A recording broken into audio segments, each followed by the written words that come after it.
Fala, meus amigos, aqui do canal Beto História. O bate-papo sobre hoje é sobre fascismo, né?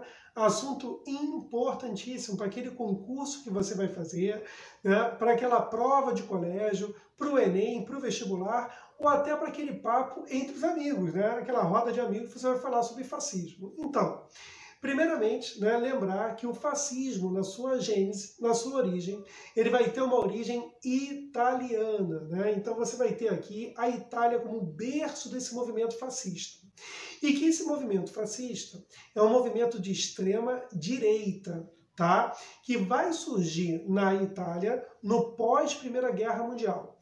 O pós-Primeira Guerra Mundial vai levar a uma crise econômica, política à Itália. Então, ali naqueles anos 20, que você vai ter o quê? O crescimento, então, dessa extrema-direita fascista. Eu coloquei aqui para vocês um roteiro, olha só. A crise italiana no imediato pós-Primeira Guerra Mundial. Isso vai acabar levando o quê? As críticas ao governo do rei, né, Vítor Emanuele da Itália. E naquele contexto ali você teve o crescimento da esquerda, do socialismo. É isso mesmo, né? Cada vez mais o socialismo crescia na Europa naquele momento. Você vai ter nomes, por exemplo, como Antônio Gramsci, né, do Partido Comunista Italiano. Isso faz com que você tenha uma burguesia que patrocine a extrema-direita, como uma forma de combater o comunismo, de combater a esquerda. Esse crescimento do radicalismo, né, de direita e de esquerda na Europa é explicado naquele livraço do Erich Hobsbawm, A Era dos Extremos, onde ele mostra que aonde você teve o crescimento, né, da esquerda, você teve a burguesia apoiando a direita, a extrema-direita, como forma de combate a esse socialismo. Então, o líder do partido fascista italiano vai ser Benito Mussolini, né, que é interessante, ele anteriormente pertencia ao Partido Comunista e o símbolo do Partido Fascista vai ser, né, o fascio, né, onde ele está chamando a população italiana, a nação italiana para o combate. Né. Aqui você vai ter a união, né, o fascio significa aqui a união, né, e na ponta o machado, né, quer dizer, a força, né, a união e a força dos italianos. O Benito Mussolini, ele vai ter seguidores, ele vai ter adeptos que vão usar camisas negras. E em 1922, ele vai convocar a Marcha sobre Roma, né? Ele coloca milhares de pessoas de camisas negras o reverenciando, né? Iduce, né? O chefe, o líder, aquele a ser seguido.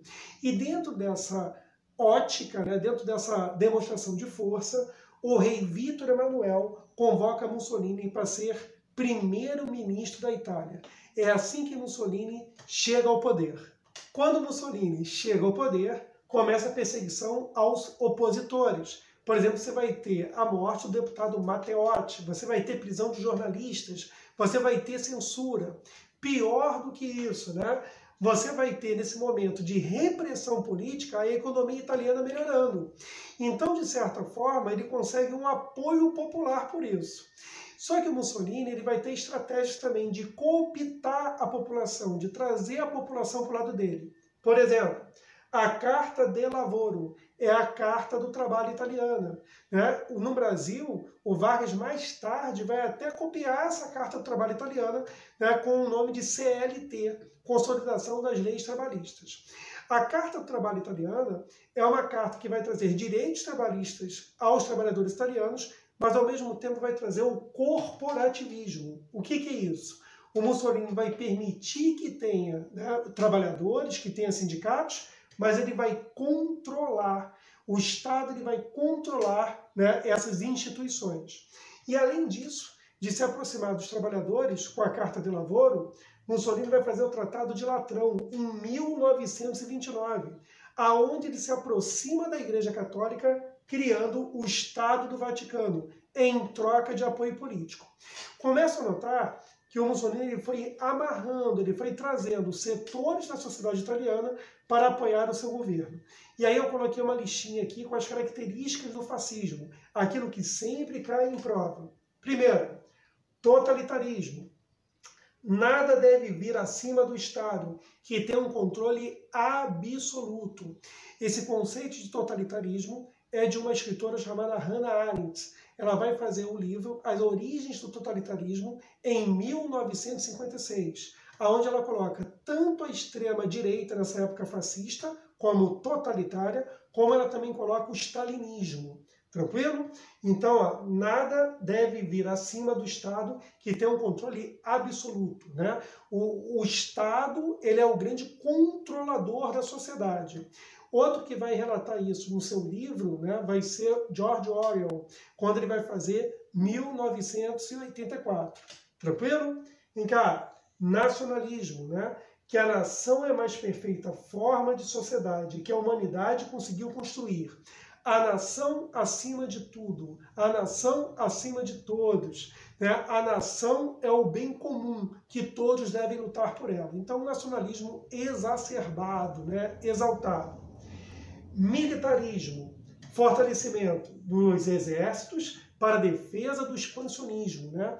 O Mussolini dizia que a Itália tinha que voltar a ser grande novamente, né? Quer dizer, a Itália deveria voltar a ser do tamanho do antigo Império Romano. Quer dizer, esse discurso militarista e expansionista é uma característica do fascismo. Uma outra característica é acabar com as liberdades liberais, né? Vai ser antiliberal, a ausência de liberdade sindical, econômica e da imprensa. Então você passa a ter censura, você passa a ter intervenção do Estado na economia, mas sempre defendendo o capitalismo, é verdade, mas tem intervenção. E acaba a liberdade sindical. Sindicatos podem existir, portanto que sejam controlados pelo Estado, é o corporativismo. Vem cá, idealismo, nada era impossível. É uma ideia até romântica, né? Que nada é impossível. Essa ideia idealista, ela é negacionista muitas das vezes à ciência, né? É negacionista aos fatos, né? Você coloca a nação, né, num pedestal, acima de tudo, nada é impossível, né? Dentro desse idealismo. Ainda, anticomunismo, sim, né? Você vai ter o fascismo sendo anticomunista, né? Isso aí não tem a menor dúvida. A extrema-direita, né? A extrema-direita contra a extrema-esquerda. Expansionismo, incorporação de territórios. Eu colocaria mais um fator aqui, líder carismático, né? Lembrando que Mussolini arrebatava multidões, né, para os seus discursos, seus comícios. Ou ainda, né, você pode falar também de partido único. Então, só para revisar, totalitarismo, olha lá, nacionalismo, militarismo, antiliberalismo, idealismo, anticomunismo, expansionismo. E anota mais dois aí, líder carismático e o quê? Partido único. Meus amigos, gostaram do vídeo? Não esqueça de deixar seu like, se inscrever no canal e continua aqui acompanhando os vídeos, sempre terças e quintas. Um abraço!